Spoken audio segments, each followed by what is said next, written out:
இங்கே முருகன் இருக்கிறாரா இல்லையா அப்படின்னு ஒரு சோதனை வச்சிங்கன்னா, நீங்கள் வண்டியில் போனாலும் சரி, பஸ்ஸில் போனாலும் சரி, ஸ்கூட்டரில் போனாலும் சரி, சைக்கிளில் போனாலும் சரி, முருகா நீ இருக்கியா அப்படின்னு ஒரு கேள்வியை கேட்டுட்டு அடுத்த நிமிஷம் பார்த்தீங்கன்னா எங்கேயாவது ஒரு வேல் ஸ்டிக்கர் உங்கள் கண்ணில் தென்படும். எங்கேயாவது ஒரு காரில் யாம் இருக்க பயம் ஏன்னு ஒரு முருகர் ஸ்டிக்கர் உங்கள் கண்ணில் தென்படும்.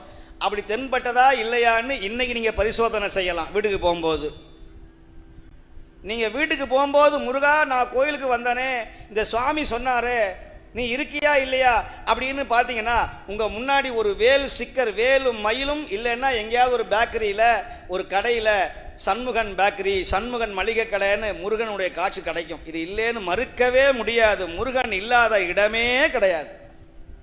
அவன் என் கூட இருக்கிறான். நான் உணர்ந்திருக்கிறேன் அந்த முருகனை பற்றி. அந்த முருகனுடைய கருணை நிறைய அன்பர்கள் கனவுல என் வடிவில் போய் முருகன் வேல் கொடுத்துருக்கிறான்னு ஒரு அம்மா சொன்னாங்க.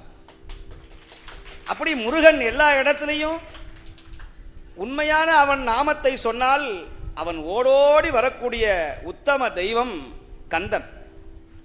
கந்தன் காலடியை வணங்கினால் கடவுள்கள் யாவரையும் வணங்குதல் போல. ஏன்னா நான் கந்த பரம்பரை.